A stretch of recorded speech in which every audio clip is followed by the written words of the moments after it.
We've gone from this to now this, which I think works great. Hello everyone, and welcome to this very important tutorial. And I say that it's very important because it revolves around a mistake that I see happening very often in other people's art, and that is water looking like this instead of looking like this. And the biggest thing here is that it truly is just a few clicks that can get your water from looking just fine to awesome.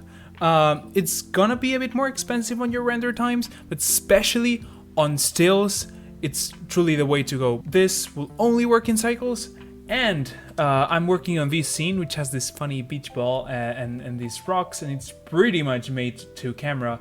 And if you want to follow along, I'll link this scene in the description. It's available for download. So let's begin.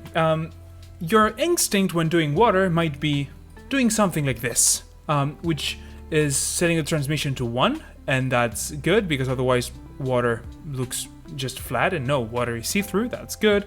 The IOR to 1.33, that's also good because the index of refraction of water is 1.33, and the roughness to a very low value or 0, that's also correct. But the base color shouldn't be blue. Blue makes it look like this, and you might think, oh, the ocean is blue, let's make it blue.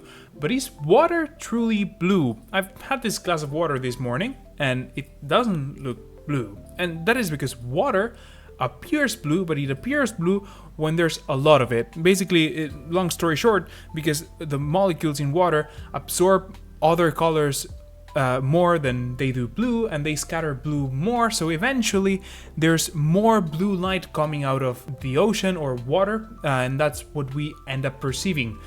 There's other stuff contributing too, but generally, yes, microscopic stuff in water makes water look blue.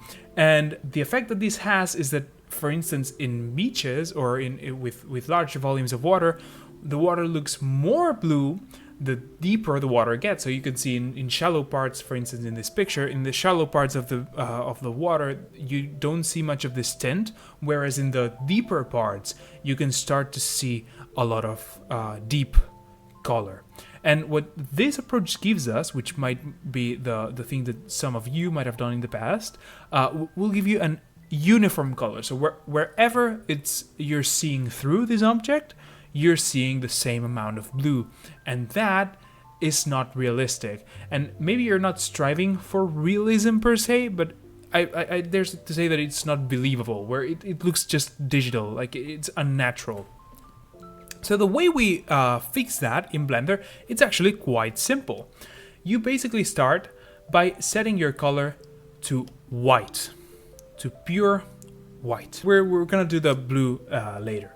But the first thing that you will notice is that, yes, we're setting this to pure white, but the water doesn't look truly clear. It looks kind of grayish, and you can truly see this if I were to hide this object, like the water volume itself, which, by the way, the water has volume. It is a 3D object. It isn't a flat plane. That will be important later. But if we were to hide this object, I would see that the sand behind this water, below this water, is almost as bright as our beach ball. So it's very bright.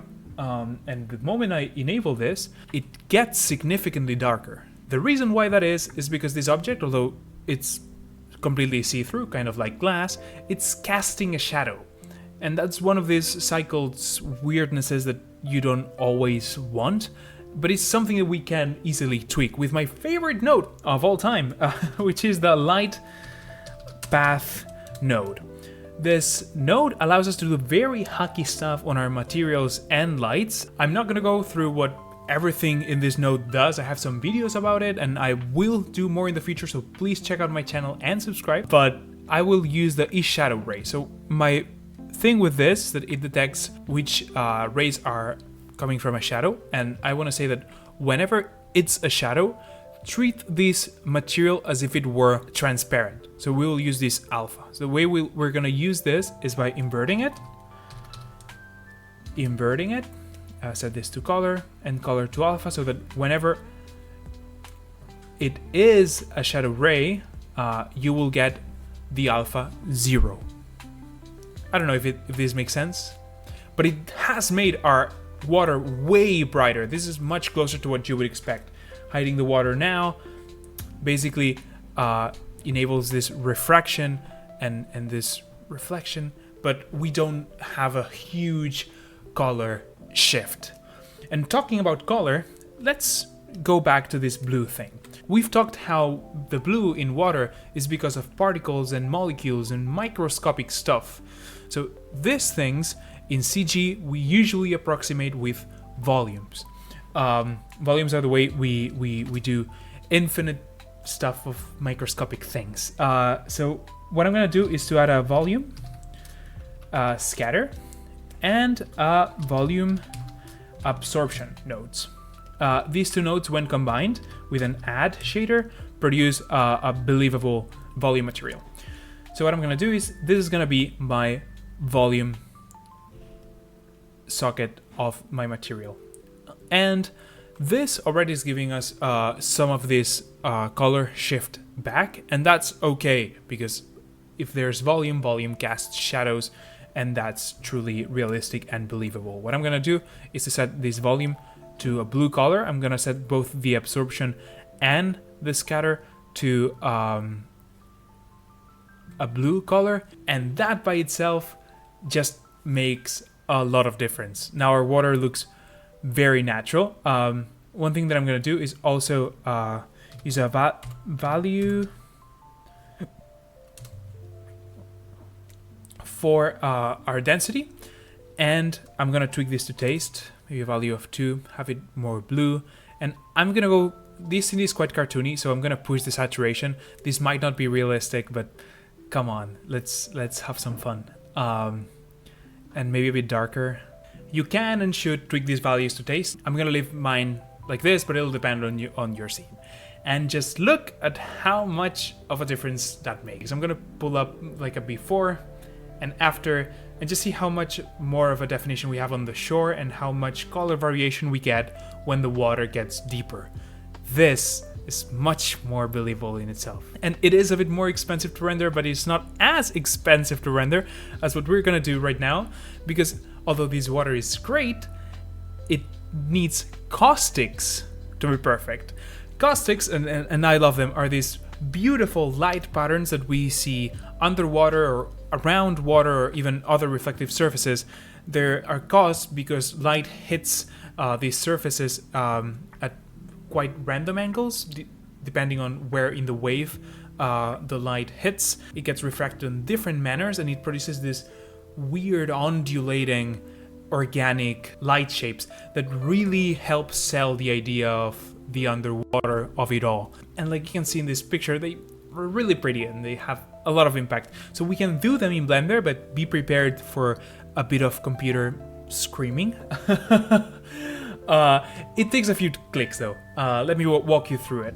What I'm gonna do first is disable the volume, because that's gonna be a project in itself and it's gonna be distracting. So I'm gonna start with just the clear water, and to start with our caustics, there's 3 clicks that we need to do. The first one is to get our ocean, in this case this water surface, and tell it needs to cast shadow caustics. So we need to do this explicitly, and we do this on the object tab. Under shading, we're gonna go and cast shadow caustics. Check this box, and that's not gonna do anything because we need to do a second thing, which is go to the receiving object, in this case our water bed. We could select also the rocks, but I'm just gonna do the water bed for demo purposes. And again, we're gonna go same menu, shading, but receive shadow caustics.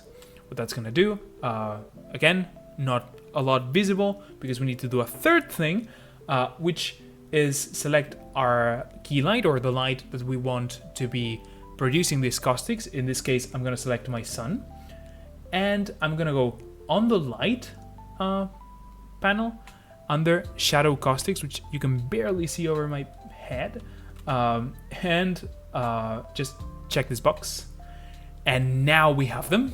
See? Beautiful. So 2 things that I should warn you about when regarding caustics is that Your patterns will only appear smooth if your casting object is set to shade smooth, so go ahead and do that if you hadn't before. And the second is that it only takes into account real geometry. So if you have some displacement like I have here, instead of using the bump, which is what it uses by default, you have to set it to displacement only, which you don't see because my head is covering it. I'm gonna be very big here. Under surface, displacement only. What that is gonna do is that instead of using the bump to display, to fake some depth in the geometry, is actually gonna move every vertex that it has to the appropriate position. So you're gonna need a bit more geometry for that to work, but just look at the results. It's so pretty. The one thing you're gonna wanna do next, though, is add the volume. And what you're gonna find is that our pretty patterns are gone. And we don't love that. And the reason why that is because, and that's a flaw on Cycle's side, the shadow from the volume is getting in the way of the shadow from the water, which is causing the caustic. So it's kind of overriding that shadow, and that is why we're not seeing these caustics, which is such a pity because we truly want them. But it's nothing we can't work around. So again, as I said before, the issue is with the shadows. So if I were to just say, hey, for the shadows, don't use the volume, but use a transparent shader instead, we would get this caustics. So let me do that. This is a transparent BSDF, and I'm gonna mix it. So I'm gonna use a mix shader, and much like we did with the alpha, whenever it is a shadow, oops, that's not it. Whenever it is a shadow, we want to tell Blender to use the transparent shader instead. So now we have volume and caustics. What that's done also is to make our water very bright and glowy because it kind of isn't absorbing light anymore. It isn't creating any shadow whatsoever. So you can see the before, very deep blue, and the after, very washed out blue, which is not always what you would want. So for deeper waters, what we want to do is to still have some shadows. Again, there's a workaround. Hopefully Cycles deals with that in a more graceful way in the future. The way that I found to go around it is to use how many times a ray has bounced to determine whether to put a shadow or not. The way we have access to how many times a ray has bounced is with a ray depth parameter, and what I can do is to feed this to a greater than math node, and this in turn to the factor. I found a value of 2 to work well. It's mainly it's an integer thing, so it's either 1, 2, or 3. Decimals don't really work here because we're counting how many times a ray has bounced. Decimals don't really work here. So 1, I find it to be too transparent, and 3, too thick.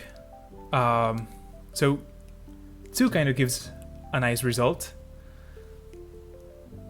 And yes, I think we kind of have the best of both worlds. And this is the final node graph that I landed on. Neglect the displacement, is very scene specific for this, but this, in case you want to copy it, is kind of a perfect water shader. Again, you can go even more realistic by setting this scattering to a more realistic maybe algorithm or settings. I'm going really pushed with this, but just look at how beautiful it looks. And just look at the time. It's been a bit. I think we've covered everything we needed to do. Hopefully it wasn't that complicated. We've gone from this to now this, which I think works great. Thank you so much for being here. Remember that this scene can be downloaded in the description. Make sure to check out my other videos and subscribe if you feel compelled to.